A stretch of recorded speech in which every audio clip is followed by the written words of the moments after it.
j'aimerais savoir comment souhaiter le premier jour de l'an en Russie.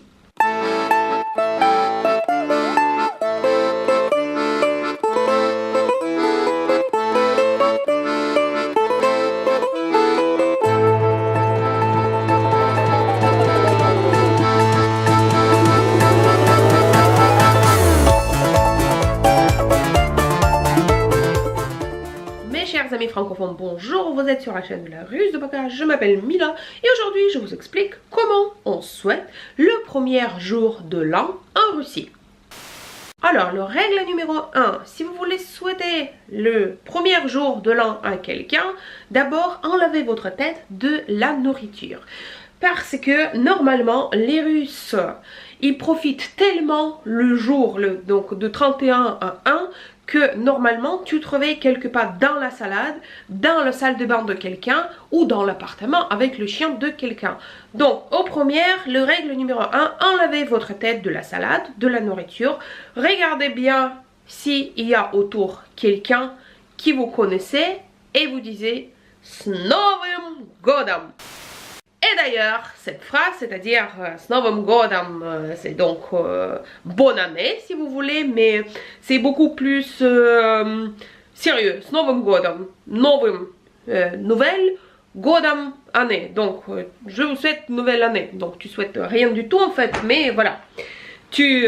Au moins, tu dis aux gens, aux autres gens dans les assiettes de salade que la nouvelle année enfin est arrivée. Mais si on est là, alors je vous explique quelques petits détails que ça peut être intéressant pour vous. Donc, la différence entre comment on profite la nouvelle an en France et comment on fait la même chose en Russie. Déjà, j'étais très surpris quand j'ai vu que en France, le 1er janvier, c'est voilà, c'est presque rien. Nous, 31 décembre, on commence de dire allez, au revoir l'année dernière, donc l'année ancienne, on dit. Donc, et on commence à boire vers 9 h. Par contre, la nourriture, on ne touche pas jusqu'à minuit. Et que quand on attend le Poutine, depuis l'année 2000, qui parle, après on a droit de manger, de boire champagne et de souhaiter quelque chose. D'ailleurs, on écrit la souhaite pour l'année prochaine sur un papier, on le brûle en dessous d'un verre de champagne et après on boit ce verre de champagne avec de cendres de vos souhaits ou de votre souhait. Donc vous le buvez et ça signifie que l'année prochaine c'est sûr que ça va se réaliser. Et on continue à faire ça jusqu'à 14 janvier. Pourquoi 14 janvier? Parce que de 31 décembre au 14 janvier, on a quand même quelques fêtes.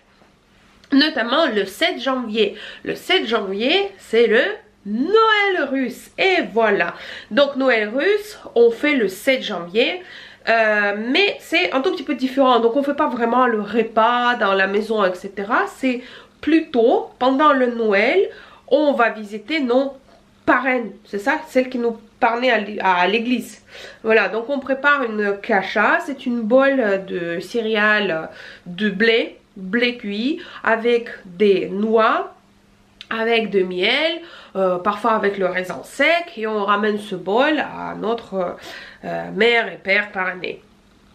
Donc voilà, c'est ça le Noël pour nous. Et les cadeaux, attention, les cadeaux, c'est pas le Père Noël qui nous ramène, mais c'est le père glacé, ah ma caméra, qui nous ramène les cadeaux. Et bien sûr que lui il passe la nuit de 31 à 1. Donc il y a le sapin, quand ça fait le bruit de la cloche à minuit, on sait qu'on a passé l'année prochaine. Et les cadeaux, comme par hasard, elles apparaître en dessous du sapin. Donc les enfants, la nuit de 31 à 1, ils ne dorment pas parce qu'il y a le père glacé qui devrait passer et ramener les cadeaux pour les enfants. Par contre, pour la Noël, on n'a pas de cadeaux. Parce que c'est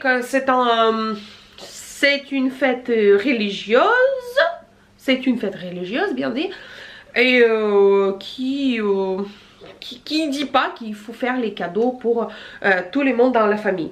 Et donc le 14 janvier, c'est d'ailleurs c'est important de savoir parce qu'il y a beaucoup de gens qui, quand ils savent que je suis russe, ils disent ah mais pour vous le nouvel an c'est pas le 31 mais le 14, c'est ça?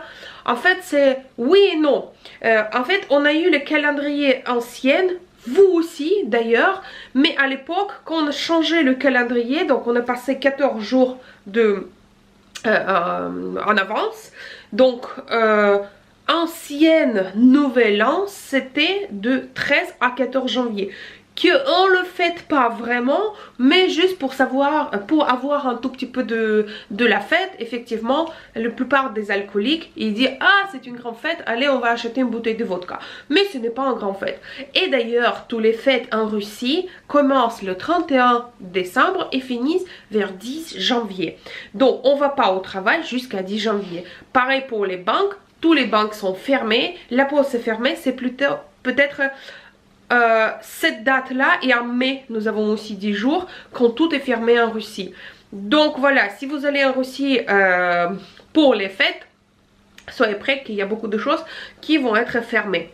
Donc voilà, c'était une petite vidéo pour ce que vous comprenez qu'est-ce que c'est le nouvel an pour nous et comment on souhaite la bonne année à tout le monde. Donc mes chers amis francophones, s Novym Godam! Normalement, je devrais avoir une bouteille de champagne là et de faire et le Poutine qui devrait apparaître et de dire quelque chose, de souhaiter le bonne année. Et d'ailleurs, comme d'habitude, il dit oh l'année dernière c'était très dur, mais dans la nouvelle année on va avoir blablabla. Et d'ailleurs, Poutine ou le président que nous avons en Russie à le moment de fête, normalement il parle 15 minutes avant que la cloche il sonne. Donc 23h45 le président de la Russie il parle et après dès qu'il a fini sa discours il y a dedans et tout le monde qui boit le champagne et ça commence la fête pour 10 ou 14 jours de alcoolisation. Voilà, donc je vous souhaite excellente année à tous et à tous. C'était la Russe de Paka, moi je veux dire Paka et s Novym Godam.